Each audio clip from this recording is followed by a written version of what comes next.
Ah, minhas fofurinhas biológicas, como vocês estão? Tudo em paz com vocês? Mudança completa de conteúdo agora e a gente vai entrar no conteúdo que eu sou simplesmente apaixonado. É simplesmente para mim um dos conteúdos mais fantásticos que existe, que são as plantas. Cara, quando a gente para pensar na escala evolutiva, né? E pensa como esses grupos foram formados, a gente tem que entender no processo como um todo. Bom, só para vocês entenderem de uma forma bem simples, a origem das plantas ela é fundamentada na origem das algas clorofíceas. Bom, o que é uma alga clorofícia? É um protozoário, tá? E esse protozoário fotossintetizante, ele pode ser unicelular ou ele pode ser pluricelular. Então a gente tem que focar primeiro, né, nas algas clorofícias, que são pluricelulares. Provavelmente, na escala evolutiva, dentro da escala evolutiva, foram essas algas pluricelulares que deram origem às plantas terrestres. Você fala, por que você está falando planta terrestre?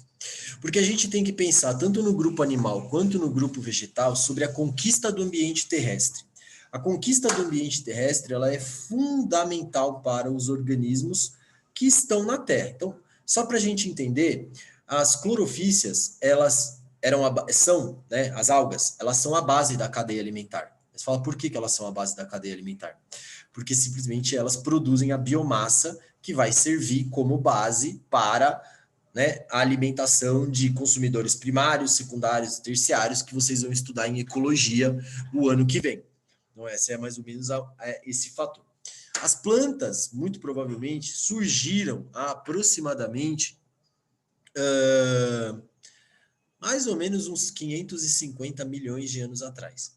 E aí, o que acontece? Por que as algas clorofícias são as primeiras? Primeiro, porque elas têm algumas semelhanças evolutivas que são fundamentais. Primeiro, o que a gente chama de metagênese.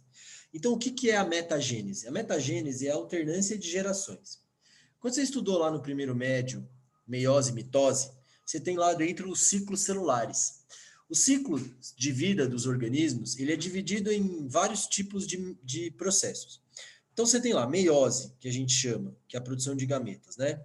Então, você tem a meiose, que é gamética. O que é uma meiose gamética? Ela vai produzir gameta. É a nossa.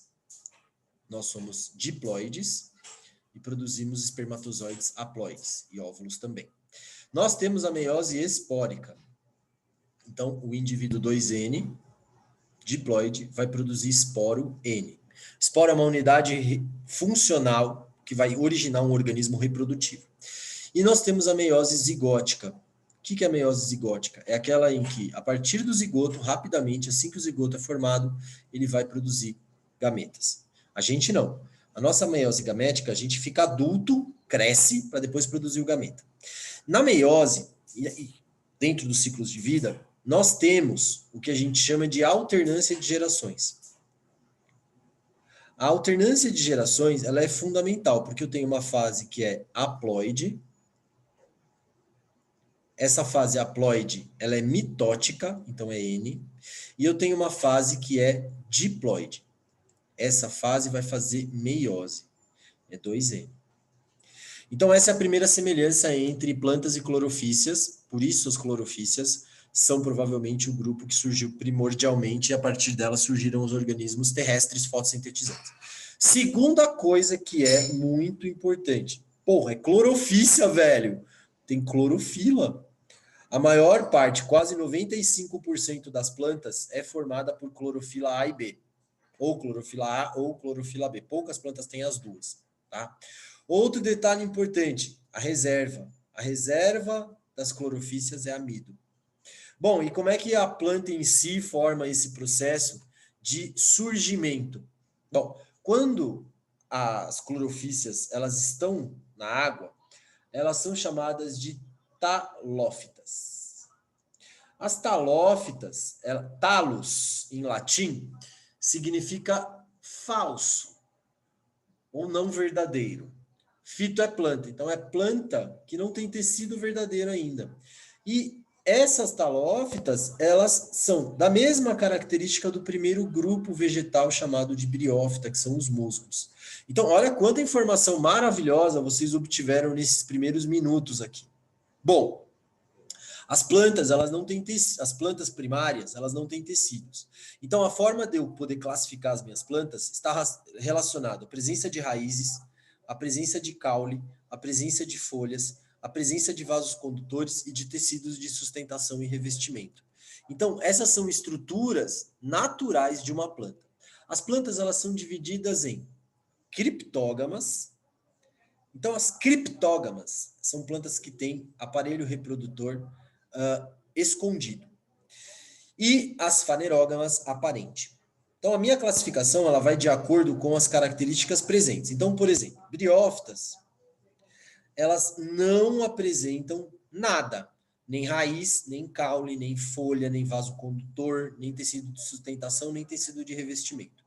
Por esse motivo, as minhas briófitas, elas apresentam as células aglomeradas, organizadas em estruturas semelhantes às reais que eu conheço, como folhas e raízes, mas elas não têm isso de maneira verdadeira. Então a gente chama a estrutura de folha que faz fotossíntese na minha planta primitiva de filoide. A raiz que gera, que seria uma raiz, rizoide. E o caule, que daria uma tal sustentação, cauloide. Todo o transporte das substâncias de plantas primitivas talófitas, como é o caso dos musgos, plantas de pequeno porte, que vivem em ambientes úmidos, eu já vou falar por quê, todas elas não apresentam estruturas verdadeiramente produzidas, porque não tem tecido verdadeiro. Então, quando você olha uma planta, você tem um sistema caulinar. Então, você tem gema apical, mais para frente eu vou explicar, não se preocupe. Flor, gema axial, o pecíolo, que é a base da folha, nó, entrenó, folha, fruto, caule. E aí você tem o sistema radicular, raiz primária e raiz secundária. Então, para eu classificar minha planta, eu preciso ter caule, raiz e folha. Dentro do caule, você tem que ter vaso condutor. As primeiras plantas não têm essa característica. São 4 grupos de plantas, tá? Que pertencem ao reino metafita, ou metáfita, ou reino plantê. É plantae, você não sabe ler? Então, amores, é plantê, porque AE em latim tem som de E. Então a gente fala reino plantê. Você falar reino plantae, eu mato você. São 4 grupos: briófitas, pteridófitas, gimnospermas e angiospermas. Briófitas, plantas de pequeno porte, elas são avasculares, portanto, elas não apresentam vaso condutor, são de pequeníssimo porte, eu tenho plantas médias de briófita de no máximo 5 centímetros de tamanho. São plantas que vivem em ambientes sombreados, com pouca luz direta, normalmente próximas a áreas muito úmidas, rios, cachoeiras, sprays, áreas de spray, onde você forma aquelas nuvens de água. Você fala, por quê que elas vivem nesse lugar? Porque essas plantas primárias, que são as briófitas, elas dependem da água para a fecundação. Esse é outro fator que é fundamental na distinção entre as plantas. Briófitas e pteridófitas dependem da água para a fecundação, mas cada grupo eu vou falar um pouquinho sobre ele. As gimnospermas são plantas que apresentam já todas as estruturas: caule, folha, semente. E as angiospermas têm tudo: caule, folha, flor, fruto, semente, raiz. É o grupo mais diverso e é o grupo de maior sucesso evolutivo no planeta. As samambaias, elas são o primeiro grupo a apresentar vasos condutores. Então, elas já são um pouquinho diferentes. E aí ele coloca aqui, são 24 mil espécies de briófitas, né? 13.200 de pteridófitas, 800, hoje são 1.000, na verdade, 1.000 espécies de gimnospermas e 260 mil espécies conhecidas de angiospermas. Só para vocês entenderem a bizarrice de como esse grupo é altamente diverso e altamente adaptado. Como eu falei para vocês, todos esses grupos apresentam um ciclo que é haplodiplobionte. Então, ele tem alternância de gerações. Então, eu tenho um ciclo né, um ciclo que é haploide e um ciclo que é diploide. Então, esse ciclo, aí você fala, mas aqui o ciclo de vida tipo das plantas e de algas, ele é diplobionte. Né? Na verdade, ele é haplodiplobionte. Ele tem uma fase haploide, como vocês estão vendo aí, e uma fase diploide, tá? Nós temos um ciclo diplobionte, porque nós só temos indivíduo 2N fazendo N, tá? Então você tem um indivíduo diploide, que é o esporófito. Por que esporófito? Porque planta que produz esporo. Fito é planta, tá? Planta que produz esporo. E nós temos o indivíduo haploide, que é o gametófito. Então, lembre-se disso. Então você tem a metagênese, que é a alternância de gerações, ok? Então você tem uma fase diploide e uma fase haploide. Você tem uma fase de mitose e uma fase de meiose, que é uma coisa muito importante. Então essa separação ela é fundamental nesse ciclo haplodiplobionte, ok? Então pensando na escala evolutiva, os primeiros grupos que surgem, né? No caso das plantas terrestres, são as briófitas. As briófitas elas são divididas em filobriofita, hepatofita e antocerofita, que são briófitas, hepáticas e antóceros. São chamadas de criptógamas e avasculares, portanto não tem nem xilema nem floema, que são vasos condutores da seiva da planta.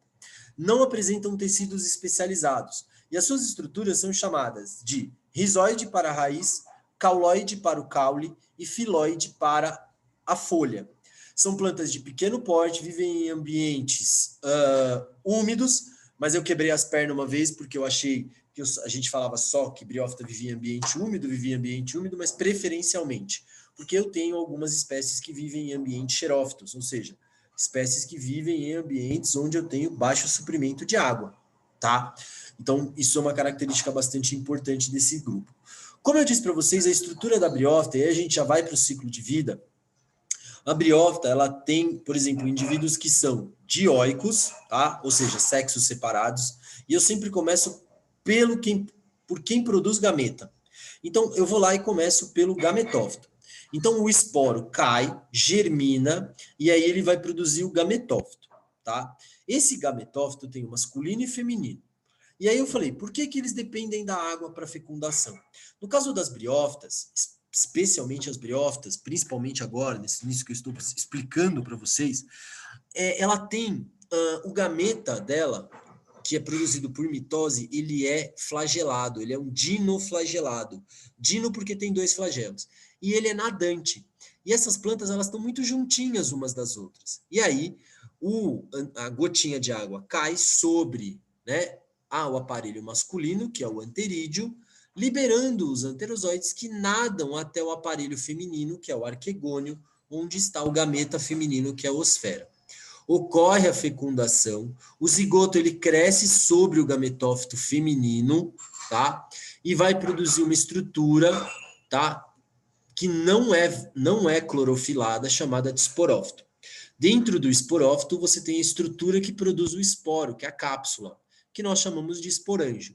O esporângio faz meiose, produzindo esporos N, que caem no solo, germinam e fecham o ciclo. Então, qual que é a característica da briófita? Dependência da água para a fecundação, tá? No caso do filopteridofita, né, nós temos as plantas, né, que são as hepáticas, né, as samambaias, né? Então você tem as avencas e os xaxins. Então o filo, né? Eu tenho o filo licofita, que são os licopódios, tá? São plantas de já maior porte porque tem vaso condutor. Já apresentam folhas, e aí já tem uma folha que a gente chama, né, de folha propriamente dita, mas o ciclo de vida é muito parecido. Por quê? Porque depende da água para fecundação. Um detalhe importante aqui no caso das briófitas. Quando o esporófito libera os esporos, ele cai e o ciclo continua. Então, aqui o gametófito ele é permanente. Então, o gametófito ele continua. O esporófito cai depois que libera os esporos, porque ele é só para produzir o esporo. Nas pteridófitas, o processo é o contrário. No caso delas, quem cai ou quem reduz é o gametófito, e o esporófito cresce sobre o gametófito. Então, Essa é uma diferença importante. Na briófita, o gametófito é permanente ou duradouro e o esporófito é temporário. Nas pteridófitas é o contrário. O esporófito é duradouro e o gametófito é temporário, ok? Isso é uma outra característica bacana, que no caso das pteridófitas, elas têm a estrutura, né? Então ela já tem os folíolos, né? Ela já tem uma folha, já tem raiz, então já apresenta uma característica raiz e já tem vaso condutor, já tem caule propriamente dito. No caso do ciclo da pteridófita, tem uma diferença que é muito importante que vocês não podem esquecer. No caso das pteridófitas, ela produz um gametófito hermafrodita, tá? Que é o protonema ou protalo. Aqui eu tenho o gametófito masculino e feminino na mesma estrutura. Ocorre a liberação dos gametas, que são flagelados, mais uma vez, então não mudou o nome, ó, arquegônio, osfera, anterídeo, anterozoide. Ocorre a fecundação, né? E aí cresce o chamado esporófito, tá? Cresce o esporófito, é a folhinha da samambaia que você conhece. Nas folhas da samambaia, existe uma estrutura em forma capsulada chamada de soro. O soro, ele é o esporângio. Então, o esporângio ele está dentro do soro e ele vai fazer meiose e liberar os esporos, que vão cair, germinar, produzir o protalo e fechar o ciclo, tá? Então, a diferença é que, no caso das duas, dependem da água para fecundação. Porém, a primeira é avascular e essa já é vascularizada, ou seja, ela tem vaso condutor de seiva. No caso das gimnospermas, ela tem tudo que a pteridófita tem, porém, ela apresenta uma estrutura que já independe da água para fecundação, que é chamada de semente. O que tem na semente, Pro? Na semente você tem um embrião, galera. Então você tem um embriãozinho e o que você come da semente é o material que nutre o embrião, chamado de endosperma. Tá? Um detalhe importante, a etapa de produção de esporo, ela muda um pouco, porque ela deixa de ser esporo e começa a se transformar em grão de pólen.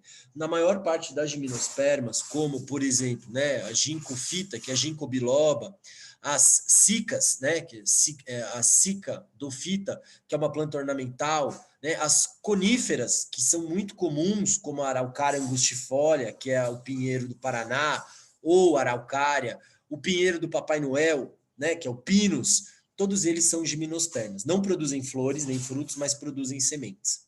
Um detalhe, como eu disse para vocês, o embrião ele está protegido dentro de uma casca, que é a semente.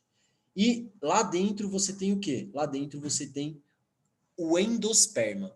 Então o endosperma ele vai servir para nutrir o embrião, para ele germinar, produzir as primeiras folhas, tá? Produzir lá as primeiras folhas para começar a fazer fotossíntese. Então é assim que funciona com as gimnospermas. Um detalhe, as gimnospermas, o esporo, ele não é mais tão inútil. O esporo, ele sofre uma modificação estrutural e ele se transforma em grão de pólen. E esse grão de pólen é alado, então você tem no meio dele a estrutura reprodutiva e você tem expansões da célula, né, formando uma asa membranosa. Por quê? Porque a polinização, que é o grão de pólen chegar ao óvulo, que no caso é uma estrutura chamada estróbilo, ele é através do ar. Então, é por anemofilia. Anemo, vento, filia, afinidade. Então, é por anemofilia que o grão de pólen ele se desloca até a planta fêmea, ou a parte feminina da planta. Eu tenho, no caso das gimnospermas, plantas que são dioicas e plantas que são monóicas, ou seja, elas têm sexos separados, ou elas estão, a estrutura está no mesmo corpo vegetal, como é esse caso aqui, ó, tá? Num ramo de um pinheiro, estróbilo feminino e estróbilo masculino. Essa coisa laranja é o grão de pólen, galera. E aí vai pelo vento, tá? Um detalhe, se a planta é dioica, sexo separado, você não pode plantar ela longe. Porque se você planta ela longe, velho, não adianta nada. O grão de pólen não consegue chegar. Tá? Então, essa é uma característica bastante importante. Olhando o ciclo de vida desse grupo, né, a gente vai partir da estrutura do cone feminino. Tá? Então, o que acontece?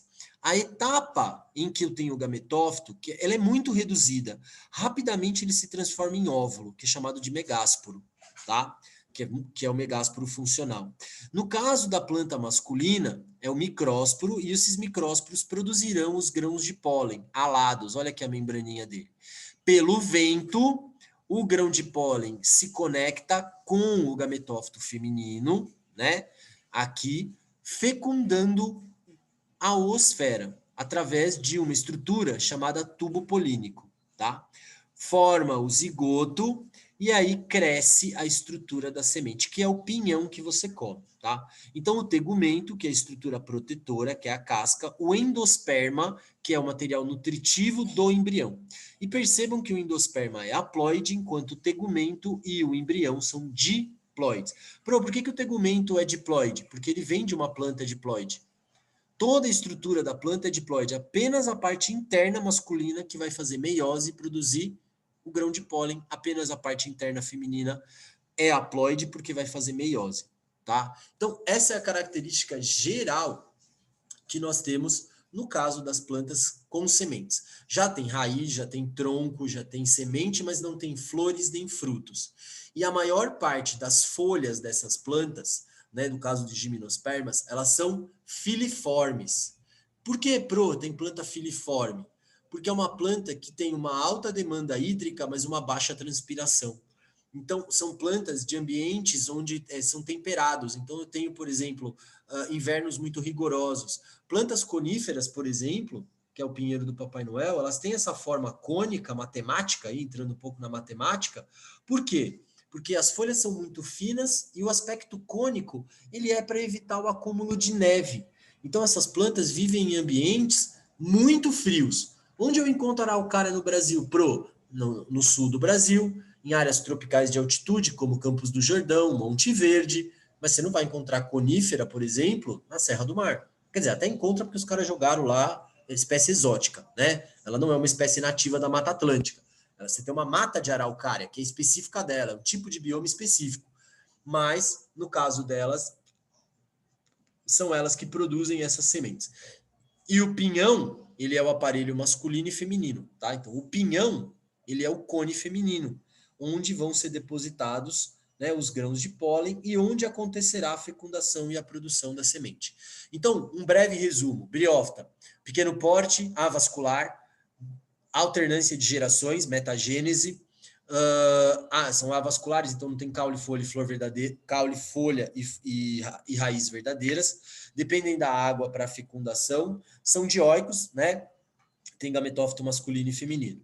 Pteridófitas, tem vasos condutores, já tem folha, raiz e caule, tem também alternância de gerações, lembrando que no caso das pteridófitas, o gametófito é permanente e o esporófito é temporário, nas pteridófitas é o contrário, o gametófito é temporário e o esporófito é permanente. Da mesma forma das gimnospermas. Esporófito permanente, gametófito muito reduzido, quase inexistente, tá? Plantas de grande porte que produzem semente. Todas essas plantas que eu estou explicando para vocês, elas são chamadas de embriófitas.